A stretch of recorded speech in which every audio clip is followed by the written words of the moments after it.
तो भाई एक भाई साहब ने बोला कि बचपन से हमें सिखाया जाता है कि जीत अच्छी है और हार खराब है।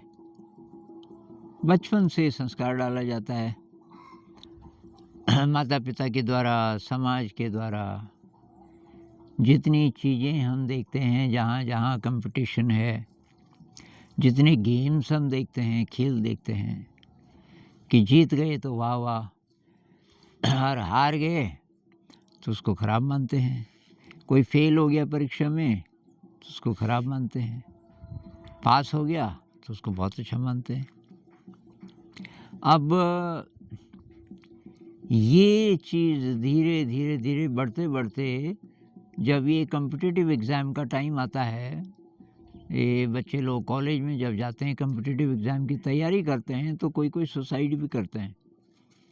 कुछ कुछ पेरेंट्स का रहता है कि बहुत अच्छे इंस्टीट्यूट में भेजना है जहाँ ये कोचिंग होती है, लाखों रुपए फ़ीस है, और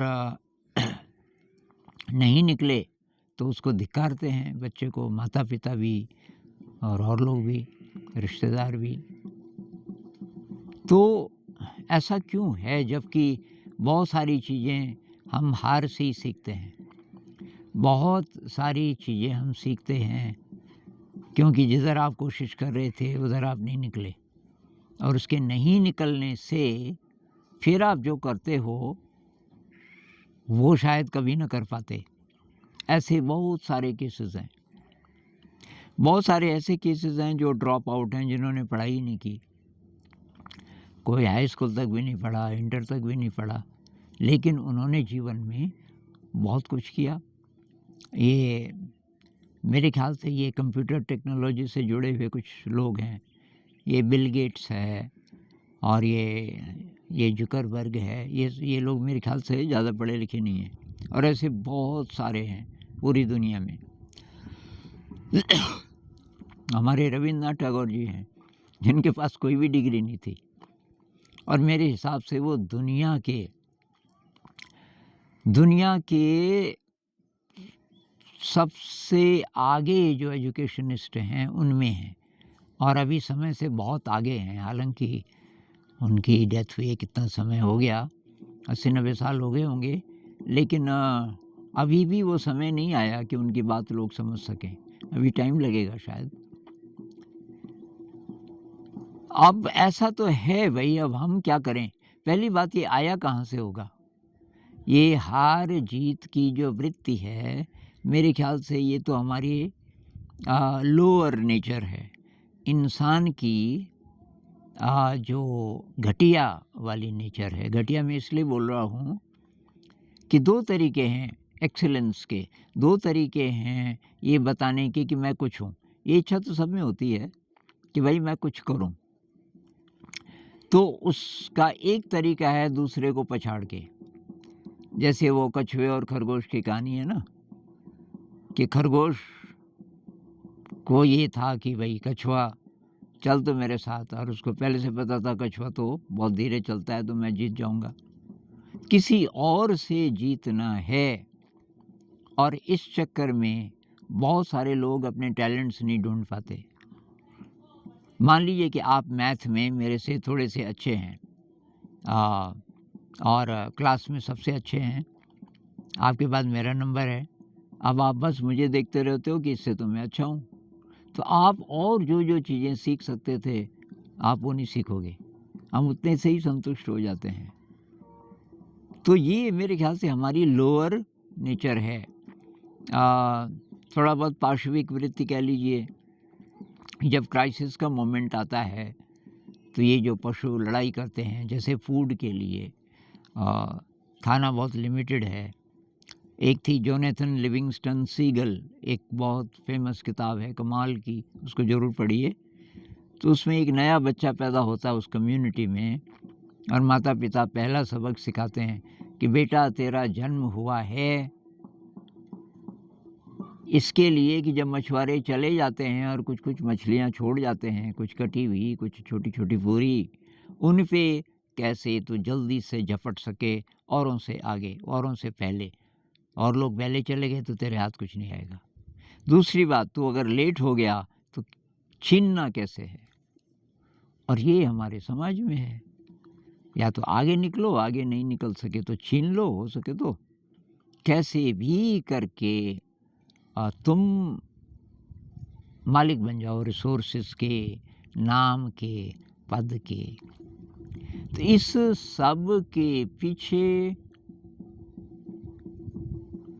दूसरों के ओपिनियन को बहुत ज़्यादा वैल्यू देने वाली बात है। हम संसार की नज़र में, दूसरे लोगों की नज़र में अच्छे बन के रहना चाहते हैं, बजाय इसके कि मैं पता करूं कि मेरा रस किस में है, मैं क्या करना चाहता हूं और उस दिशा में आगे बढ़ूं। उस दिशा में अगर मैं आगे बढ़ता तो मैं एक्सेल करता, मेरी ज़िंदगी में खुशी होती और मैं कुछ नया क्या पता ढूंढ पाता। तो वो जो नया है, ह्यूमन इवोल्यूशन के लिए जो बहुत ज़रूरी चीज़ है, वो ये है कि आपका पैशन क्या है वो ढूंढो, उसमें पेरेंट्स मदद करें, समाज मदद करे, बचपन से शिक्षा व्यवस्था ऐसी हो, हर बच्चे का पैशन क्या है, ये फालतू चीज़ें ना पढ़ाएं, पता करें कि ये क्या करना चाहता है और उसी दिशा में उसको आगे बढ़ाएं शुरू से। मैं ये नहीं कह रहा हूँ कि जब आप कॉलेज में चले गए कि तब। शुरू से बच्चा अभी बहुत छोटा है, 5 साल का है, 6 साल का है, उसकी अभिरुचियाँ क्या-क्या हैं, वैसा माहौल उसको दिया जाए और ये कंपटीशन बिल्कुल ना हो, ज़ीरो कंपटीशन, किसी और से मतलब नहीं। आपको आगे अ, आगे मतलब आपका जो शौक है, आपका जो पैशन है, उसके हिसाब से आप नई-नई चीज़ों को सीखते जाओ। तो भई अब क्या करें? असली बात है ऐसा है और इसमें हम सब लोग फँसे हुए हैं। क्या करें? क्या हम अपने स्तर पे कुछ कर सकते हैं? इस चैनल में आप देखोगे तो जगह मैंने यही कोशिश की है कि भई कैसे करके हम इस समाज के चंगुल से, ये जो घटिया मानसिकता बन गई इंसान की, इंसानियत की, इससे बचें कैसे? और कैसे करके हम अपनी दिव्यता का पता लगाएँ और अच्छे रास्ते पे चल सकें। तो मैंने होम स्कूलिंग का आइडिया दिया। वो कुछ वीडियोज़ हैं 2-3। मैंने ये बोला कि भई पेरेंट्स अपने से शुरू करें, पेरेंट्स क्रिएटिव नहीं रहे।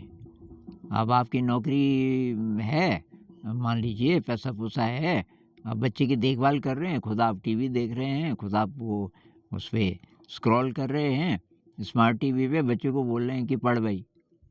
आप क्या सीख रहे हो अभी? आप अगर क्रिएटिव नहीं होते, आपकी ज़िंदगी ख़त्म हो गई क्या? आपको असली रस का पता तो तब चलेगा जब आप अपने अंदर क्रिएटिविटी पैदा करोगे। इसलिए मैं कह रहा हूँ संगीत से शुरू करो। और चीज़ें भी हो सकती हैं, कुछ नहीं है अगर अभी तो संगीत से शुरू करो। आप एक हारमोनियम ले लो, हो सकता है कि कोई बचपन में आपने कोई इंस्ट्रूमेंट हाथ में लिया हो, कोई वायलिन या कुछ और, उसको दोबारा से सीखो और दोबारा से अपने को ज़िंदा करो। आपकी क्रिएटिविटी बढ़ेगी तो आपको बात समझ आएगी कि बच्चे को क्या चाहिए, कैसा एनवायरनमेंट चाहिए। और फिर ये होम स्कूलिंग अगर हो सके तो भाई बहुत कमाल की चीज़ है।